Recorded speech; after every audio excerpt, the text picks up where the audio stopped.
عبادت کیا ہے؟ رب کا حکم ماننا۔ آپ 8 بجے فجر نہیں پڑھ سکتے کیونکہ حکم ہے کہ وہ آج کے ٹائم کے مطابق 5:15 ہی ہوگی، حکم ماننا ہے۔ آپ یہ نہیں کہہ سکتے کہ میں رات کو 3 بجے اٹھ کے تو ظہر کی نماز پڑھوں گا۔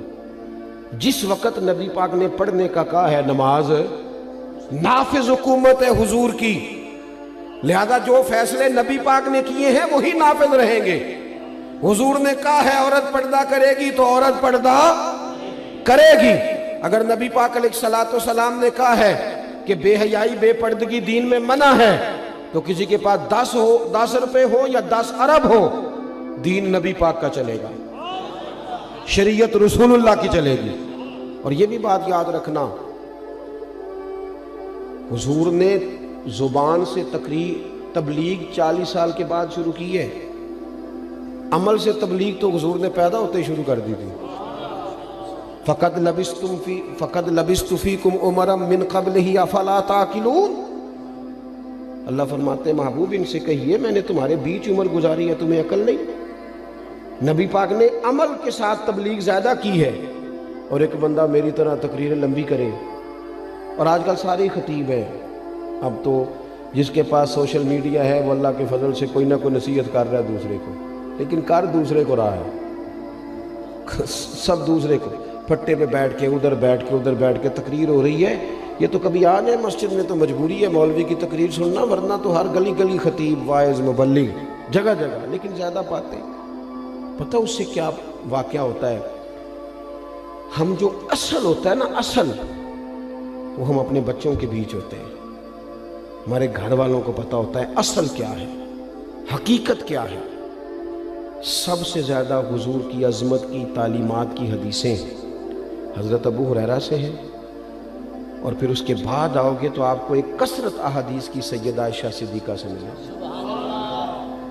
اماں جی نے کھول کھول کے بتائے نبی پاک کے انوار و تجلیات۔ دوستو عملی زندگی، اور میں آپ کو عرض کروں اگر ہم نبی پاک سے اخلاق نہیں سیکھتے، کردار نہیں سیکھتے، تو میں ایسی بڑی بیٹیوں کو جانتا ہوں جن کو روٹی کا مسئلہ نہیں، پر وہ اپنے خاوند کی بد اخلاقی سے تنگ ہے۔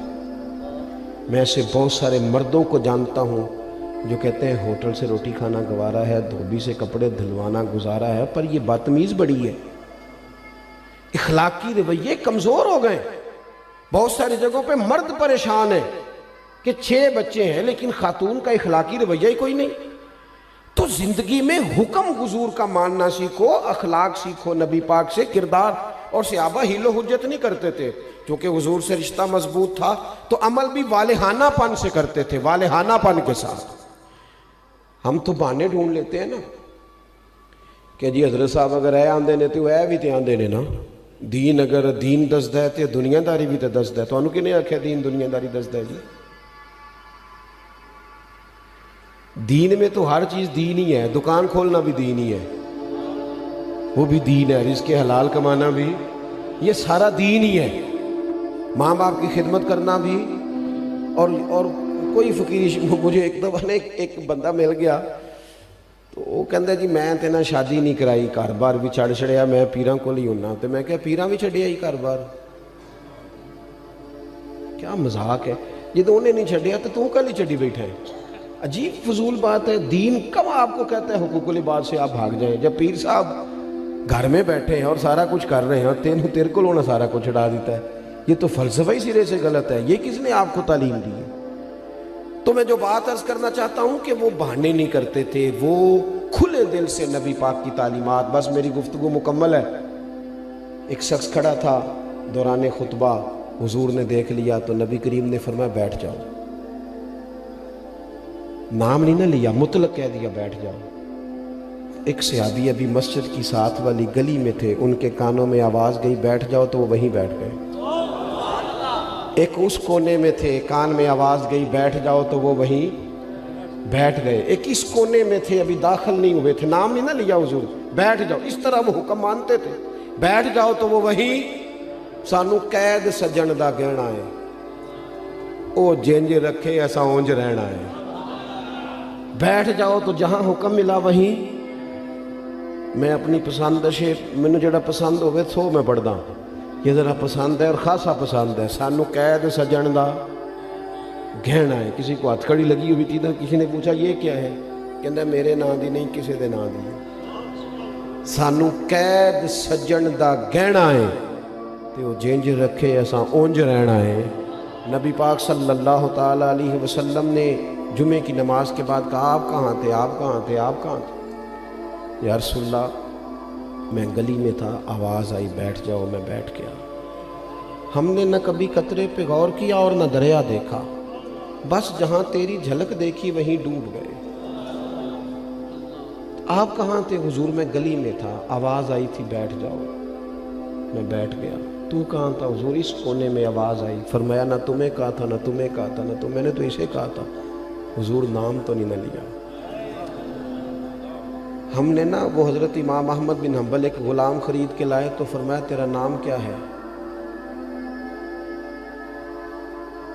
کہتے ہیں اس نے پہلا جواب دیا تو مجھے وجد ہو گیا. کہنے لگا حضور غلاموں کے نام نہیں ہوتے, آپ کسی کو بھی بلائیں گے تو میں سمجھوں گا مجھے ہی بلا رہے.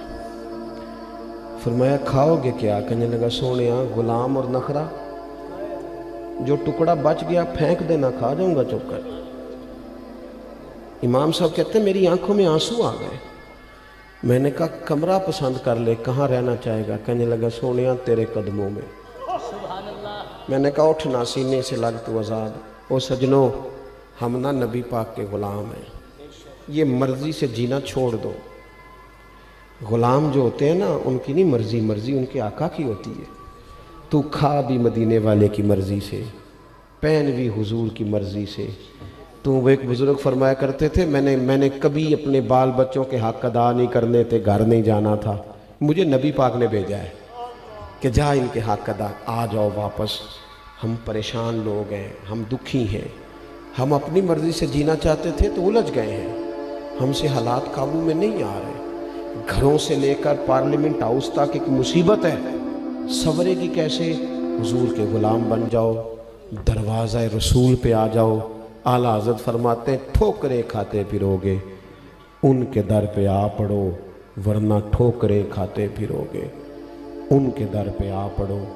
قافلہ تو اے رضا اول گیا آخر گیا. دعا کرتا ہوں حضرت شاہ صاحب رحمۃ اللہ علیہ کے فیوز و برکات کو اللہ ہمیشہ جاری و ساری فرمائے. آخر دعوانا الحمدللہ.